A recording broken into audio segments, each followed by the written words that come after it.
కాయకష్టం చేసి పైసా పైసా కూడబెట్టి నెల నెల మహిళా గ్రూపులకు చెల్లించవలసిన డబ్బులు వివోఏ పద్మకు చెల్లించారు.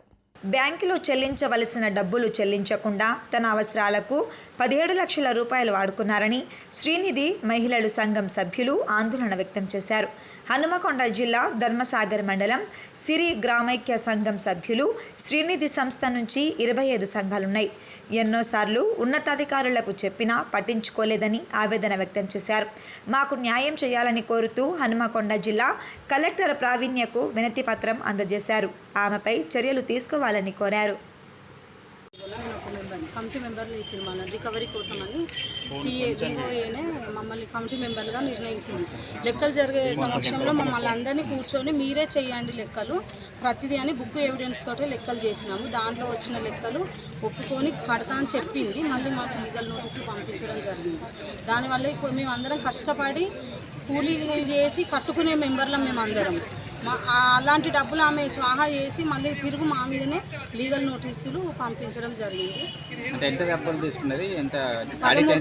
ఆడిట్లో 13 లక్షల చేంజ్ తేలింది. పావుల వడ్డీలు అంటే 2021లో మాకు 12 లక్షలు వచ్చినాయి. వస్తే ఒక 9 లక్షల వరకే 8 లక్షల చిల్లర ఇచ్చింది అమౌంట్. ఇంకా 4 లక్షల డబ్బులు ఇవ్వాలి. ఇంకా పావుల వడ్డీలు ఇంకా సంఘాలకు ఇవ్వలేదు అన్నట్టు అవి మొత్తం అమౌంట్ 17 లక్షల అమౌంట్ ఇవ్వాలి ఆమె. ఇంకా 2 సంఘాల అమౌంట్ ఇంకా ఆమె నా సొంత డబ్బులే నేను ఇస్తాను అని ఆ 2 సంఘాలు కూడా ఒప్పుకొని మళ్ళీ మాకు లీగల్ నోటీసులు పంపించింది. సిరి వివో ఏం పేరు? పద్మ, పుట్ట పద్మ, శ్రీలత నా పేరు. వివో నుండి శ్రీనిధి రుణాలు పొంది ఉన్నాము. ఆ రుణాల చెల్లింపు ఎలా అంటే మేము వివోలో 19వ తారీఖు మీటింగ్ ఉంటుంది మాకు. ఆ మీటింగ్లో చెల్లింపులు చేసేవాళ్ళం. ఆ చెల్లింపులలో ఏమైంది అంటే అవి మా వివోకి అంటే శ్రీనిధి ఖాతాకి ట్రాన్స్ఫర్ అవ్వలేదు. ట్రాన్స్ఫర్ అవ్వకపోవడం వల్ల వివో ఎన్పిఐ రావడం జరిగింది. దాంతో సభ్యులందరము అంటే వివోలో ఉన్న ఆల్ మెంబర్స్ అందరం కలిపి ఆడిట్ పెట్టుకోవాలని మీటింగ్ పెట్టుకున్నాం. ఆ మీటింగ్లో ఏమైందంటే ఆ ఆడిట్లో ఒక 13 లక్షల చిల్లర తేడా వచ్చింది. శ్రీనిధి డబ్బులు 4 లక్షల చిల్లర పావుల వడ్డీలు బిఎల్ఆర్ గవర్నమెంట్ మాకు తిరిగి ఇచ్చే డబ్బులు తేడా వచ్చింది.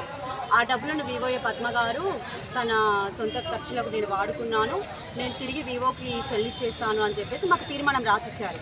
తీర్మానం రాసిచ్చిన తర్వాత మళ్ళీ మా వివోలో ఉన్న 4 లీడర్లు అంటే తనే మాకు కమిటీ చేసి మమ్మల్ని ఆడిట్లో కూర్చోబెట్టిన ఆమెనే మళ్ళీ మా 4 లీడర్ల పైన ప్లస్ 4 అధికారులపైన 3 అధికారులపైన 4 సభ్యుల ఎస్హెచ్ లీడర్ల పైన మాకు లీగల్ నోటీసులు జారీ చేసింది. దానివల్ల మాకు ఆమె మరి డబ్బులు కట్టడం లేదు, ఏం చెప్పడం లేదు. మళ్ళీ మాకు ఒప్పుకున్న తర్వాత కూడా లీగల్ నోటీసులు ఇవ్వడం ఏందనేసి మేము కలెక్టర్ తోటి చెప్పుకుందామని ఇక్కడ వరకు వచ్చినాం. స్టేషన్కి వెళ్ళాము. స్టేషన్కి వెళ్తే స్టేషన్లో ఏమన్నారంటే మీ పై అధికారులు వస్తేనే మేము పట్టించుకుంటాం, మీ పై అధికారులు రావాలనేసి వాళ్ళు మమ్మల్ని తిరిగి పంపించేశారు స్టేషన్కి వెళ్తే. ఇక ఆ తర్వాత అక్కడ నుంచి మళ్ళీ మేము ఇక్కడికి వచ్చాము.